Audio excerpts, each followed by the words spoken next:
जिठानी ने लिया संन्यास। बड़ी बहू, हम कह रहे हैं कि सुबह के 9 बज गए।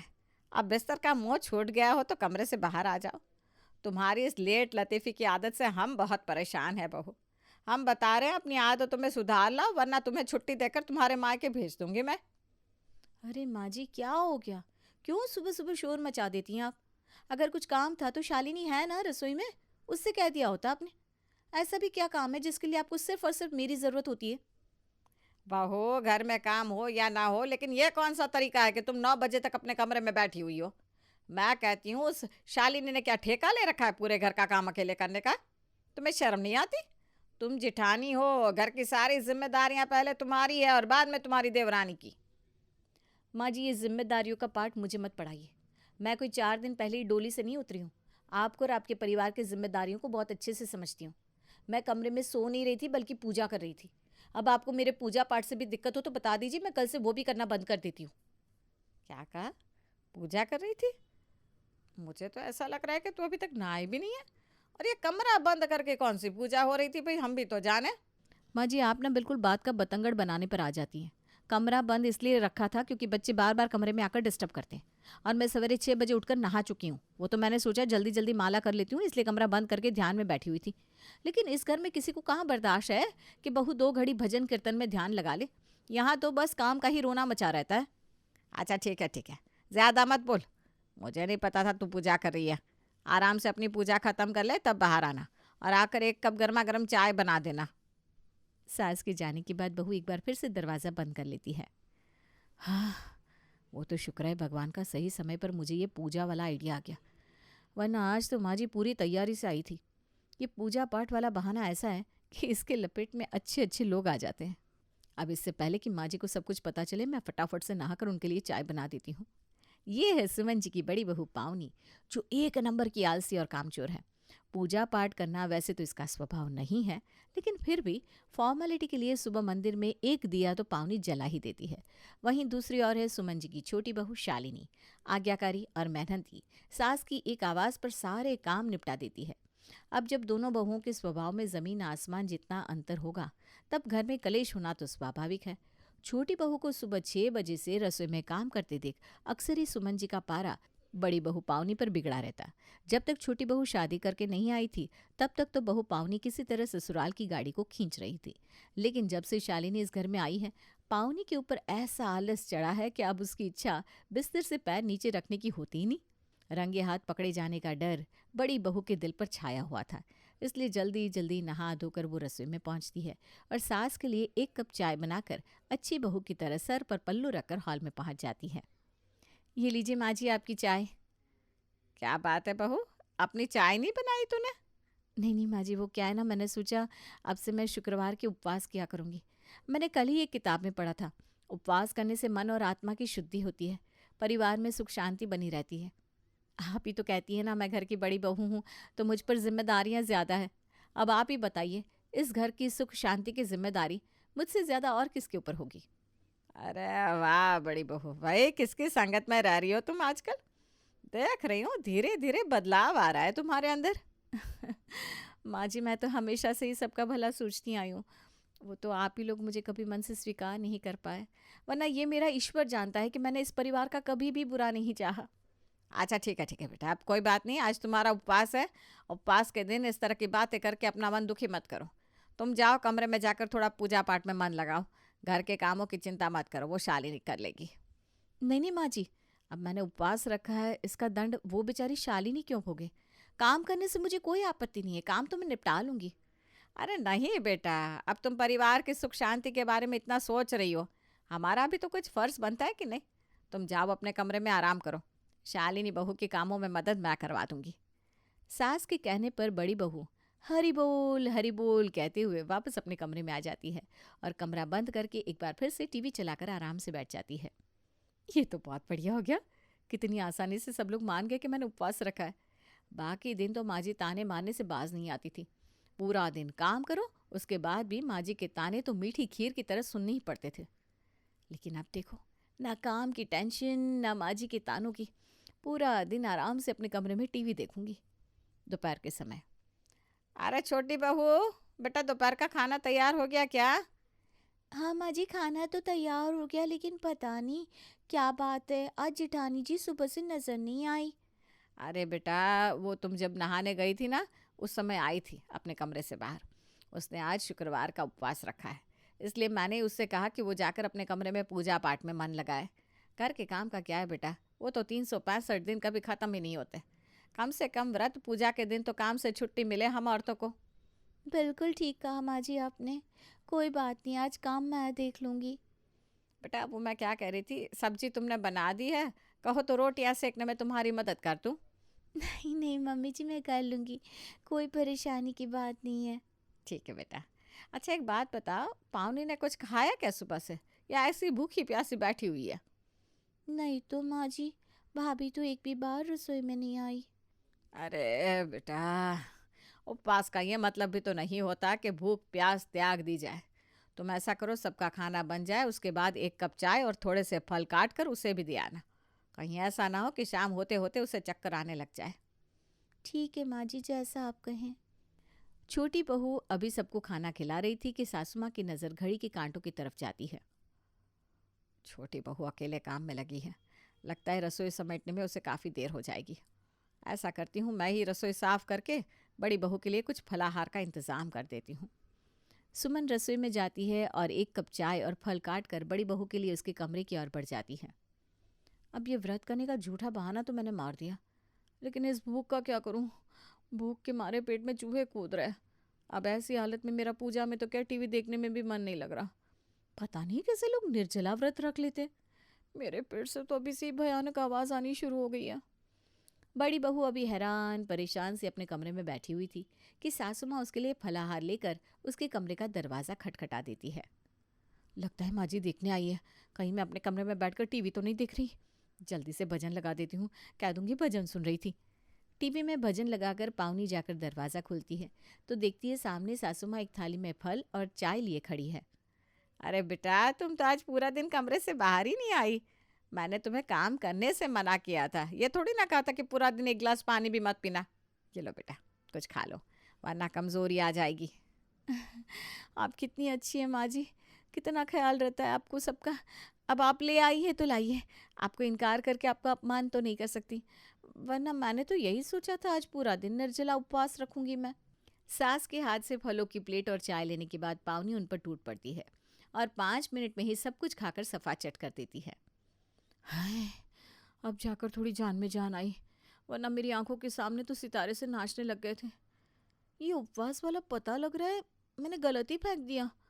कुछ ऐसा जुगाड़ करना पड़ेगा जिससे मुझे ज़्यादा कष्ट भी ना करना पड़े और मैं काम से भी बची रहूं। शुक्रवार का दिन तो बीत गया था, अब आया शनिवार का दिन। शनिवार के दिन बहू पावनी ने कमज़ोरी और चक्कर आने का बहाना बनाने की कोशिश तो बहुत की, लेकिन फिर भी आधे दिन के बाद उसे घर के कामों में लगना ही पड़ा। पूजा पाठ करने के बहाने से पावनी अक्सर सुबह में देर तक अपने कमरे में सोती रहती और बाहर आकर माला फिराने का बहाना बना देती। धीरे धीरे कुछ दिन ऐसे ही चलता रहता है कि एक दिन उसे पता चलता है कि प्रयागराज में महाकुंभ मेले का आयोजन हो गया है। अब आया मज़ा। महाकुंभ के बहाने कम से कम एक हफ्ते के लिए घूमने के लिए निकल जाऊंगी। घर के कामों से भी बचूंगी और कुंभ में नहाने के बाद लोगों की नज़र में इज्जत भी बढ़ जाएगी, वो अलग। जेठानी घर में सभी को अपने कुंभ स्नान के बारे में बताती है। अरे बेटा, हमने तो सुना है उधर काफ़ी भीड़ भाड़ है, अकेले कैसे मैनेज करोगी तुम? सुधीर को भी अपने साथ ले जाओ। अरे मम्मी, मुझे इन सब चक्कर में मत फंसाओ। अरे भाई, मैं नौकरी करूँ या कुंभ में जाकर तंबू गाड़ कर बैठ जाऊँ? इसको ज़्यादा पूजा पाठ भक्ति चढ़ी है तो इसी को जाने दीजिए। हम तो यहीं पर पानी की बाल्टी में गंगा जल डालकर स्नान कर लेंगे, वही हमारे लिए कुंभ है। वरना बॉस परमानेंट छुट्टी देकर घर बिठा देगा। पति के मना करने के बाद तो पावनी को और भी खुली छूट मिल गई थी। जल्दी ही वो प्रयागराज की टिकट करवा लेती है। अब जब जा ही रही हूँ तो थोड़ी सी शॉपिंग भी कर लेती हूँ। पहले एक पीले रंग की साड़ी खरीद लेती हूँ, तभी तो लगेगा ना कोई पूजा पाठ करने वाली औरत आई है। ज्वेलरी के स्थान पर फूलों से श्रृंगार करके पीली चूड़ियाँ और लाल पीले चंदन का तिलक लगाकर जब वो संगम तट पर स्नान करने लगती है, तभी न्यूज़ चैनल वाले वहाँ आ जाते हैं, जिन्हें देखकर पावनी गायत्री मंत्र का जाप करने लगती है। अपने शो में आज हम आपको दिखाएंगे कि कुंभ के घाट पर कैसे एक से बढ़कर एक साधु और साध्वी आए हुए हैं। इसी कड़ी में आज हम आपको मिलवाते हैं एक खूबसूरत साध्वी से जो अभी अभी गंगा जी में डुबकी लगाकर आई हैं। तो साध्वी जी, हमारे दर्शकों को बताइए आपका नाम क्या है। जी, मेरा नाम पावनी है। अरे वाह! लग रहा है आपके माता-पिता ने काफ़ी सोच समझ कर आपका नाम रखा है। वैसे एक बात बताइए, ये साध्वी बनने का ख़्याल आपके मन में कैसे आया? और क्या आपका विवाह हो चुका है क्योंकि आपने माँग में सिंदूर भी भरा हुआ है? साध्वी? मैंने कब कहा कि मैं साध्वी हूँ? लेकिन कैमरा और माइक लेकर खड़े हैं ये लोग। अब अगर मैंने सच बोल दिया तो फेमस होने का ये मौका हाथ से निकल जाएगा। जी बिल्कुल। दरअसल शादी तो घर वालों ने कच्ची उम्र में ही करवा दी थी। उस समय भगवान, भक्ति, विवाह इन सब विषयों की जानकारी ही कहाँ थी। शादी के कुछ सालों बाद अचानक मुझे यथार्थ का एहसास हुआ और समझ में आया कि हर यात्रा का अंत ईश्वर तक पहुंचकर ही समाप्त होगा। ज़रूरी नहीं कि ईश्वर तक पहुंचने के लिए संन्यास लिया जाए। हर मार्ग जाकर ईश्वर की तरफ ही खुलता है। इसलिए मैंने अपनी गृहस्थी को संभालते हुए ईश्वर की ओर जाने का निर्णय ले लिया। आप देख सकते हैं, अपने परिवार की जिम्मेदारियों को पीछे छोड़कर यहाँ मैं अपने धर्म का कर्तव्य पूरा करने आई हूँ और यहाँ डुबकी लगाने के बाद एक बार फिर से अपने कर्म यानी कि गृहस्थी में लग जाऊंगी। साध्वी जी, बहुत उच्च विचार है आपके। सत्य का आभास तो इंसान को जीवन के किसी भी चरण में हो सकता है, लेकिन अपनी ज़िम्मेदारियों से भाग जाना धर्म नहीं है। धर्म वो है कि आप अपनी ज़िम्मेदारियों को निभाते हुए ईश्वर तक पहुँचने का रास्ता बनाएँ। वाह वाह! बहुत गहरी बात कही है आपने। आज की युवा पीढ़ी आपकी बातों से बहुत प्रभावित होगी। मुझे तो ऐसा लगता है लाखों भक्तों के मन में आने वाले एक कठिन प्रश्न का जवाब दे दिया है आपने। तो साध्वी जी, आपसे मिलकर हमें बहुत खुशी हुई। सुंदरता और बुद्धिमानी का एक अटूट मिश्रण है आप। हम चाहेंगे कि हमारे दर्शक फिर से आपसे रूबरू हों। तो क्या आप हमें बता सकते हैं कि यहाँ कितने दिन के लिए रुकी हैं आप? जी, अभी तो मैं 4-5 दिन यहीं हूँ। आप चाहें तो मुझसे मिलने के लिए दोबारा भी आ सकती हैं। मैंने तो बिना कुछ सोचे ऐसे कुछ भी बोल दिया था। मेरी बातों में इतना ज्ञान मिल गया, इसको कमाल हो गया। लेकिन यहाँ मैं रहूँगी कहाँ? अभी पावनी हैरान परेशान से इधर उधर घूम रही थी, तभी एक आदमी उसके पास आता है। अरे मैडम, बहुत पहुंची हुई साध्वी नजर आती हैं आप। शायद यहाँ गंगा तट पर रुकने की जगह खोज रही हैं। जी बिल्कुल, आप मेरी कुछ मदद कर सकते हैं क्या? मैडम, यही पास में हमारा टेंट हाउस है। आप आराम से चलकर उसमें रहिए और दिन में 2 समय गंगा में डुबकी लगाइए। मन के साथ साथ आत्मा भी पावन हो जाएगी आपकी। अंधा क्या मांगे दो आंखें। पावनी को इससे अच्छा मौका और क्या मिल सकता था। इसी बहाने साध्वी बनकर वो फेमस हो जाएगी और साधु सन्यासियों से घर के काम कराना तो वैसे भी पाप माना जाता है। पावनी बेटा, तेरा भविष्य तो मुझे बड़ा उज्जवल नजर आ रहा है। तू जब इतनी फेमस होने के बाद वापस अपने ससुराल जाएगी तो सासू माँ तो रोज सुबह शाम तेरा आशीर्वाद लेकर ही धन्य हो जाएंगी। अब तुझे ससुराल में झाड़ू पोछा बर्तन नहीं करना पड़ेगा। मेरी कुंभ यात्रा पूरी करवा दी भगवान आपने, धन्य हो प्रभु, धन्य हो। संजू रिपोर्टर की तरह देखा देखी कुछ यूट्यूबर और ब्लॉगर भी आकर अब बारी बारी से पावनी का इंटरव्यू लेकर अपने सोशल मीडिया पेज पर डालने लगे थे। हाथों हाथ मिल रही इतनी पब्लिसिटी को देखकर पावनी के पैर तो जैसे जमीन पर पड़ ही नहीं रहे थे। हालांकि उसने जीवन में आज तक कभी भी किसी प्रवचन को ढंग से नहीं सुना था, लेकिन फिर भी इम्प्रेशन झाड़ने के लिए वो 2-4 भारी भरकम लाइन बोलकर लोगों की वाहवाही बटोर रही थी। 5वें दिन। अरे बेटा, कल की ट्रेन है ना तुम्हारी, आ जाओगी ना कल तक? यहाँ अकेले शालिनी को सबको संभालने में काफ़ी दिक्कत हो रही है। और फिर उसकी तरफ से प्रेगनेंसी की न्यूज़ भी आई है बेटा। अब ऐसी हालत में इतने बड़े परिवार की जिम्मेदारी अकेले उसके ऊपर डालना ठीक नहीं है। देखो, कुंभ के दर्शन तो तुमने कर ही लिए। ऐसा करो बेटा, जितनी जल्दी हो सके वापस आने की तैयारी कर लो। माँ जी, देख रही हैं आप, मेरी बातों से विचारों से लोग कितने प्रभावित हो रहे हैं यहाँ पर। एक आप लोग हैं, सिर्फ झाड़ू पोछा बर्तन खाना, इसी के ऊपर सोच ही नहीं पाते। अरे अब मैं वो पावनी नहीं रही जो पूरा दिन आप लोगों के आगे पीछे खाने की थाली लेकर घूमती रहती थी। समाज में मेरी अब कुछ इज्जत है, लोगों को मेरी कीमत समझ में आ गई है। देखिए, पहले ही बता रही हूँ माँ जी, घर पर लौटने के बाद वो जीवन फिर से मैं नहीं जीने वाली। अरे, बड़े तेवर बदल गए तेरे तो कुंभ में स्नान करके। लोगों की बुद्धि सही हो जाती, तुम्हारी भ्रष्ट हो गई क्या? सास को वापस लौटने के लिए मना करके पावनी बैठकर रिपोर्टर का इंतजार करने लगती है, ताकि आज के प्रवचन देने के बाद वो साड़ी चेंज करके आज प्रयागराज में कहीं शॉपिंग करके आ जाए। अरे मैडम, 5 दिन हो गए आपको टेंट में रुके हुए। पेमेंट तो आपने किया नहीं। पेमेंट? कैसा पेमेंट? साधु सन्यासियों से कोई पेमेंट लिया जाता है क्या? जानते भी हो मुझे कौन हूँ मैं? अरे देखते नहीं हो कैसे मेरे टेंट के बाहर टीवी, सोशल मीडिया और यूट्यूब वालों की भीड़ लगी रहती है। अरे मैडम, आपके जैसी रील बनाकर फेमस होने वाले 365 लोग आते हैं यहाँ पर, हमें उससे क्या मतलब? आप ये बताइए, पेमेंट कैश में करेंगी या बैंक ट्रांसफर? टेंट के मालिक को उखड़ते हुए देखकर अब तो पावनी के तेवर थोड़े ढीले पड़ने लगे थे। अच्छा ठीक है, बताओ कितना पैसा हो गया तुम्हारा?